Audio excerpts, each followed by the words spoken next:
Good morning. Welcome. My name is Heather Ramey. I am the principal at Rancho Cotate High School, and it is my honor to welcome you here this morning. Today we will be in live conversation with Rancho Cotate alum and NASA astronaut Nicole Mann from the International Space Station.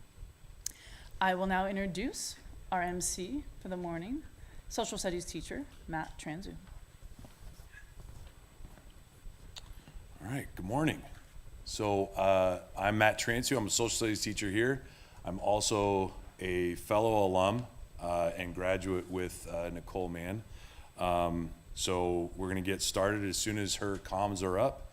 We'll start talking. I'm going to be having students coming up. They're going to be asking their question.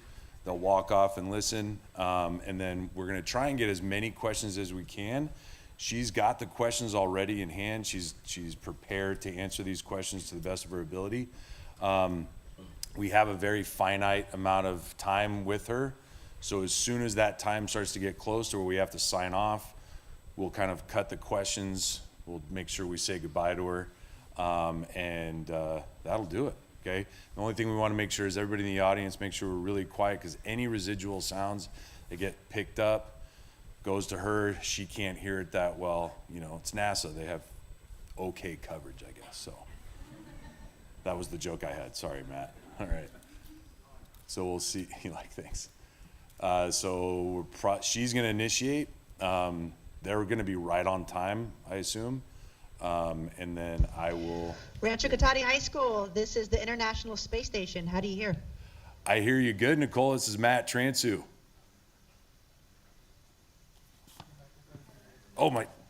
Hey, sorry. Hey, Nicole, it's Matt Transu here at Rancho Cotate. How we doing? Hey, Matt, I have you loud and clear. Welcome to the International Space Station. Awesome. Thanks for having us. So we're going to have some students come up, and they're going to ask their questions, and we're going to get rolling here. Sound good? Sounds great. All right. First one up.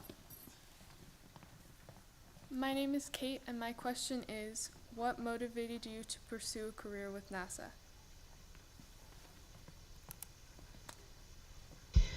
Well, Kate, I really didn't consider a career at NASA until a little bit later on in life. I'm a Marine and a fighter pilot, and it was while I was at test pilot school that we took a trip down to NASA. And that was my first exposure to NASA and astronauts. Of course, I've read about them and saw what NASA was doing in the news and kind of followed along, but I had never really experienced it firsthand. So when I came down to Johnson Space Center in Houston, Texas, I was just amazed. I was amazed at the facility, all the people that worked there, and the excitement they had for the job that they were doing. As a Marine, I was always loved serving my country. And now, as a Marine at NASA, I feel like I can continue that service, but really not just for our country, all of humankind. And it's the people at NASA, it's that team that we work with that are looking to explore deeper into our solar system. That excitement every day, when I wake up, I'm excited, I'm invigorated, motivated to go to work. It doesn't feel like a job. And so I think it's a team like that is something that I always wanted to be a part of, and that's what really drew me towards NASA. Hi, my name is Sophie Butler, and my question is, do you think that living on another planet will ever be a sustainable option for humans?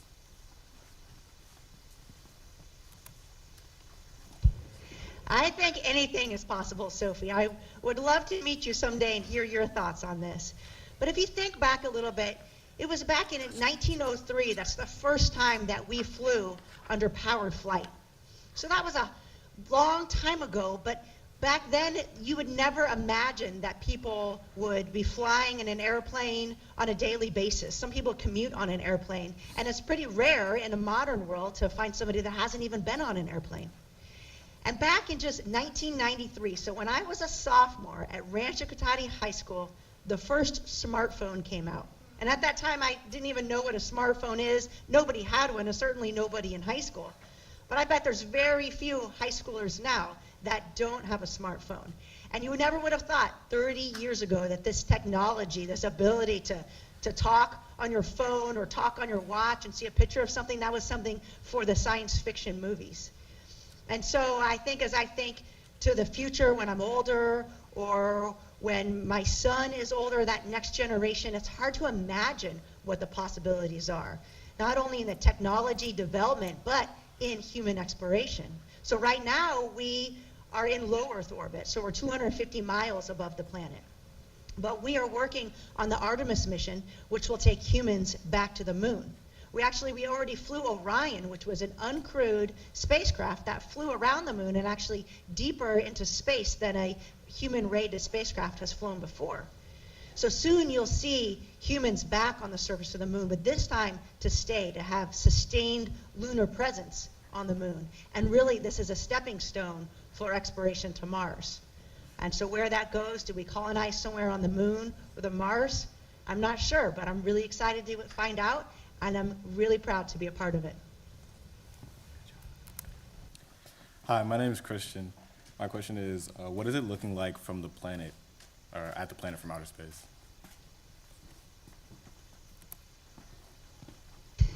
Christian, it is an incredible view. We have a module called the cupola, and there's 7 windows in this module, and it faces down towards planet Earth. And during some free time, that is the absolute best place to hang out. It's incredible to see the planet below us. In fact, just a couple hours ago, we passed over California. So we were coming across the water, and as we come over California, I had just looked out the window, and I recognized Point Reyes and the Bay Area right away. And then you can see all of the California Valley, and you can see the mountains. And you will pass over the whole span of the United States in just a matter of minutes. We're traveling at 17,500 miles an hour. So we orbit the Earth every 90 minutes. And so you get an incredible view of our planet, not only of the United States, but of all the different terrain, different countries. Right now, a lot of the world is covered in snow, and it's quite beautiful. When the sun rises or the sun sets, that's my absolute favorite time. I've tried to capture it with a camera, but you really can't grasp all the colors and how quickly the colors are changing. It's amazing to look out and you see the planet, and then you see the black, just the darkest black you've ever seen, the vacuum of space. And then you look and there's this thin atmosphere. And it's the only thing that's keeping us alive and protecting us from the vacuum of space. It's magnificent to see the planet, and at the same time, it makes you realize just how fragile our planet is and how important it is that we take care of it. Hi, my name is Olivia, and my question is, what was the scariest thing you've experienced in or traveling to space?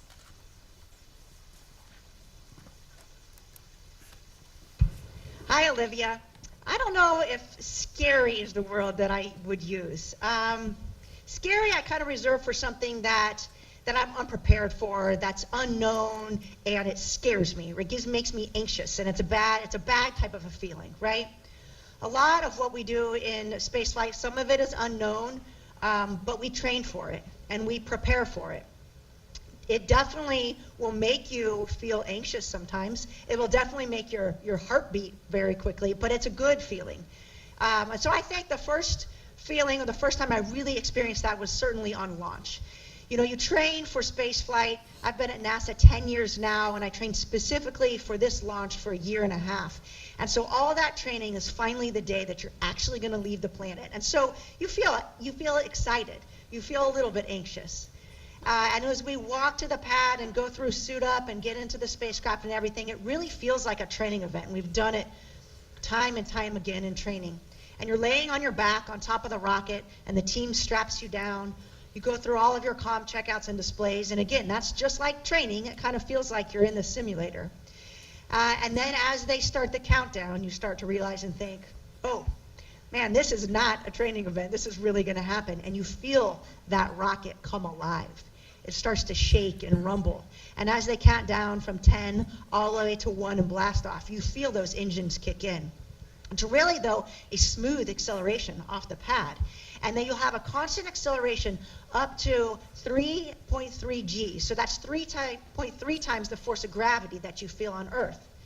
Now, when you're flying in an airplane or in a fighter jet or even in a roller coaster, when you feel those G's like you're coming around a corner, you feel the G's that come through your head.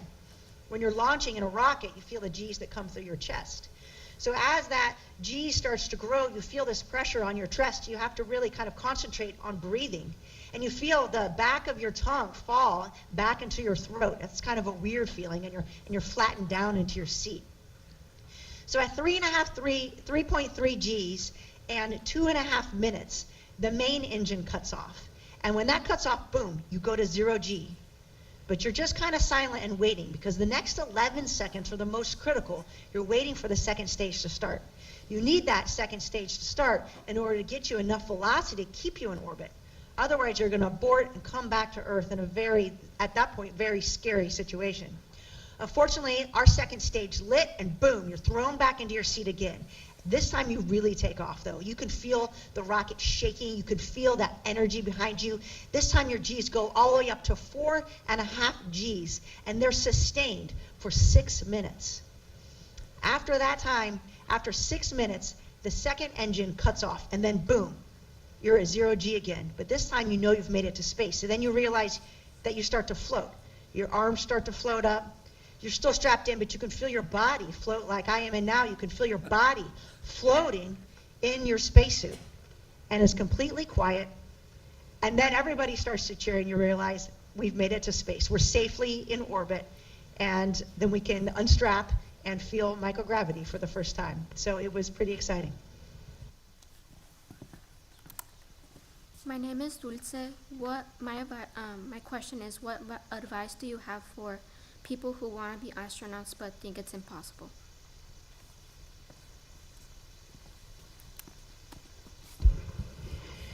Again, I don't think that anything is impossible, and certainly becoming an astronaut is not impossible, as I'm living proof from somebody that graduated from Rancho Cotate High School. I think the first point is having that dream and having that confidence and that idea that you have a goal that you want to accomplish. If you never dream that, and you never put yourself out there, and you never attempt, and you never try, then it's impossible. You're never going to reach that goal if you never try it. So it's important to start with a good education so you have that foundation, and that opens up doors for you later on in life. It's okay if you don't know exactly what your path is or what you want to major in, or even if you want to go to college or not. You have that good foundation of high school education, and then continue that education, whether that be college or whether that getting a job and it's in your field of whatever your job happens to be. You're always continuing to learn, and you're continuing to gain experience, and that will open up additional doors. My path was a fighter pilot to become an astronaut, but that's not the only path. We have scientists and doctors, engineers and educators. The requirements are actually quite basic. You have to have a master's degree in a STEM field, and then you have to have experience in that area. And so beyond that, it's really open and not well defined, because they're looking for people that have diverse backgrounds, that have diverse experiences, and have a well-rounded education and job experience that you can bring to NASA and be a part of the team. So I wish I had some secret tip or some defined path to give. But actually, fortunately, everybody's not the same. Everybody takes their own type of path. And so if that's something that you're interested in, it begins with that dream and that confidence to know you can certainly achieve those dreams.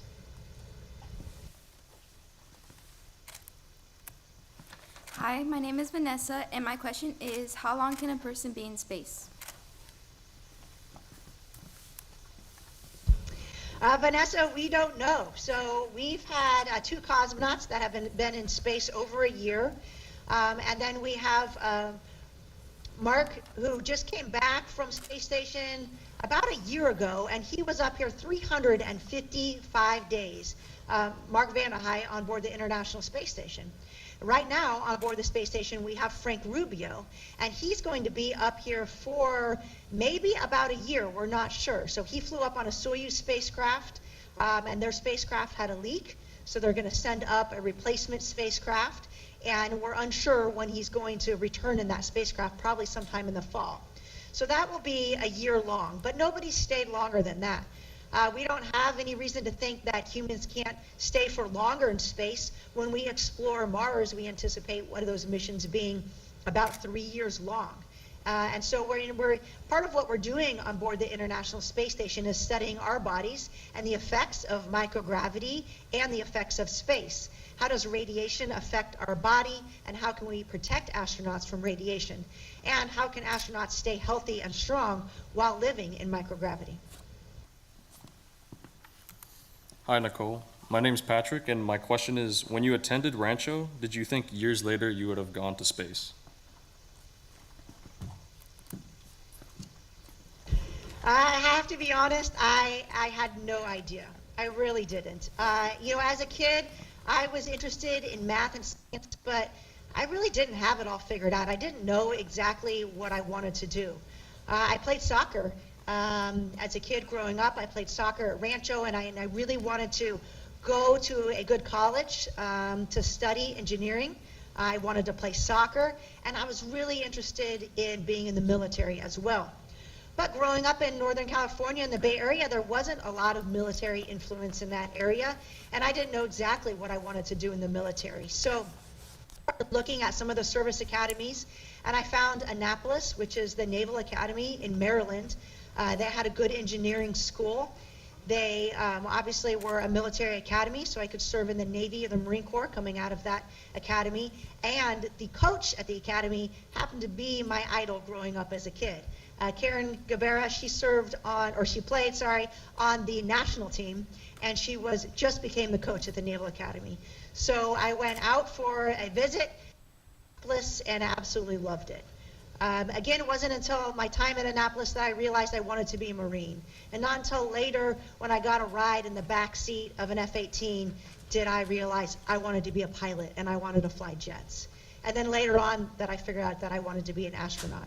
So I feel like there's sometimes a lot of pressure in this day and age to have your path figured out and know exactly what you want to do. But it's okay if you don't have it figured out. Follow those passions in life. Don't close any doors. Make sure you keep them open, and you do that starting with a good education. And that way you may change your path as you have different experiences to determine what you would like to do later on in your life. Hi, my name's Ryan Yebra, and my question is, when you're in space, physically and mentally, do you feel different?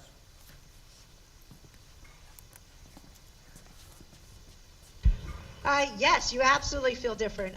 The absence of gravity is the first thing, and so you have fluid shift. So all the blood that is normally in your legs and all that kind of shifts to your upper body. So your face gets a little bit puffy. You actually lose a lot of your blood volume because you don't need it in space. You have no sense of up or down. So I can be sideways like this, and I have no sense in my vestibular system that I'm upside down or on the wall sideways. And so on the space station, we really use all aspects of the walls, the ceiling, the floor. It's easy though to kind of get disoriented sometimes since you have nothing to tell you inside of your body, which is upside down or right side up. It's also a lot of fun though. You can do a lot of things in microgravity that you can't do in space. You're as strong as you could possibly be. Nothing weighs anything. So I can lift something that's 500 pounds with just one finger. It weighs nothing. Now, it has a lot of mass, which means it has a momentum. So it might take a lot of force if I had a 500-pound object to get it moving, and it would take quite a bit of force to stop that object, especially if it was moving fast. So it's fun to kind of experiment with those things while we're in space. When you first get here, too, you adapt to microgravity. You're not used to thinking in 3 dimensions. So it's really easy to lose things. You forget you have to look up. You forget that if something's not Velcro down or hooked down like this microphone, it's just going to float away. And so surprisingly, it's very easy to lose large objects on the International Space Station. And so when you first get up here, you kind of get this feeling of confused. We call it situational awareness in the military. Your situational awareness comes down to like this soda straw. And so your awareness of the world and what's going on around you is very limited. But over a few days, as you adapt, it starts to open up and you start to understand your environment and operate a little bit better in it. But it definitely takes a little bit to adapt to. Hi, my name is Ashley. How does it feel to be the first Native American in space?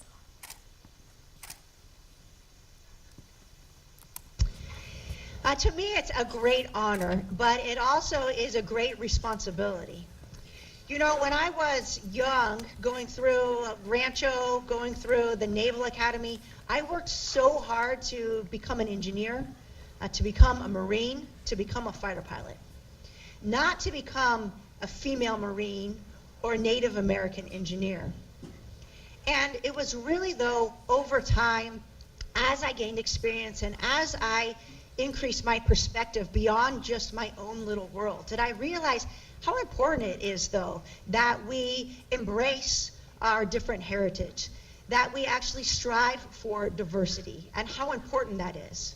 Now, someday, I think that we'll live in a world where being a first like this will not even make the news, and nobody will think twice about it because it's just commonplace.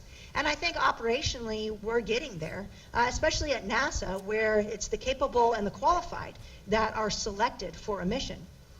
But the harsh reality is, in the world that we live in today, there are still barriers, and there are still inequalities which keep people from progressing and achieving those dreams. So I think it's important that we tell our story. I think it's important that we share our journey with the younger generation, so that people realize that those barriers are being broken down. And if they're living in an environment where there are inequalities, or maybe they don't have the opportunities, that they realize that their possibility exists and that they need to reach out, and maybe they need help in order to achieve those dreams. So I feel like that is a responsibility of mine, to reach back to my Native American heritage, to talk and to hopefully inspire that younger generation to achieve their dreams. Hi, my name is Sean, and my question is, what is it like living in space?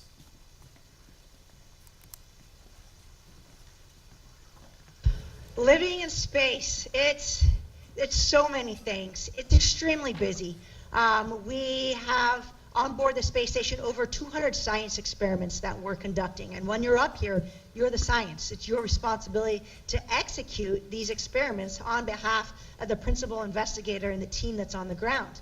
But you're also the handyman and the plumber. If the toilet breaks or the computer systems go down, you're the one that needs to fix them, and so you need to be trained for that. But it's also a lot of fun. And when we get some free time, it's really fun just to relax and to enjoy microgravity. So let me show you a cool thing about microgravity. So in space, I talked about how things kind of always float around, right? So water behaves very differently in microgravity. This is a drink bag, and it's just filled with water, and this is how we get our water when we're in space. Now, if I squirted water out of here when I was on Earth, it would just fall to the ground and make a mess, right? But because I'm in microgravity, and due to the surface tension of the water, as I squirt the water out, you can see it just forms a sphere, kind of like this blob in space. And as I continue to squirt it out, you'll see that it grows. And I'm trying to be really steady with it because it will move around. It's not stable at all. And if I can take my straw out of here, hopefully you can see that water. And if I can put my hand in this water, you'll see that water, it sticks to my hand, again, because of that surface tension. And there's no gravity to pull it apart.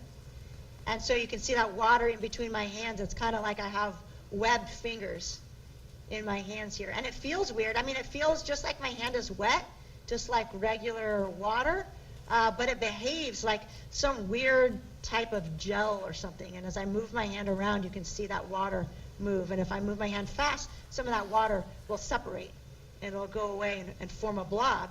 And in fact, you can just drink that water.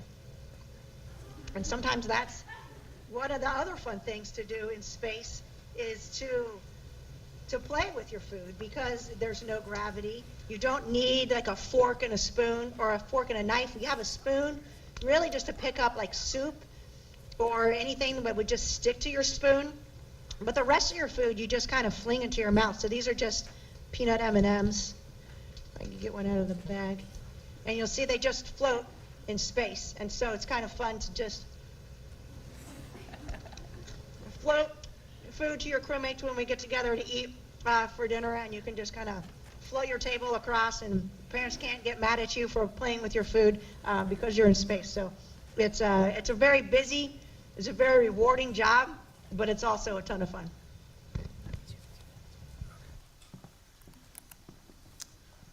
All right, Nicole, it's Matt Transu. Wait for you. You got food in your mouth, so. Hey, so we only got a few minutes left. I know we're going to lose you in a minute. First off, we just want to all here say how super proud of we are of you. We're super proud that we have a cougar up there, Rancho cougar up there. And I have to make sure I say this. All your friends and family, Elena, there, see? All right, rocking the Cougars, good. So we want to make sure we remind you how proud we are of you. We all love you down here, all your friends, Elena, Julie, all those guys, everybody that graduated with you, your family. We're super proud of you. We're excited for you. And when you get back home, we're excited to see you and hear all the other stories that we got. And I want to say personally, it's been a total honor to be able to kind of be your press secretary here at Rancho. And I'm just, again, super proud of you. And thanks for linking up with us. Awesome. Thank you, Matt, and thank you to everybody at Rancho Cotate High School. I really appreciate it. It's been so much fun chatting with you. And when I get back to planet Earth, hopefully I can come out and visit the school and we can chat some more. It would be great. Until then, you. All right. See you, Nicole. Thank you. Very cool. Nice. All right. Thank you, everybody, for coming. Bye.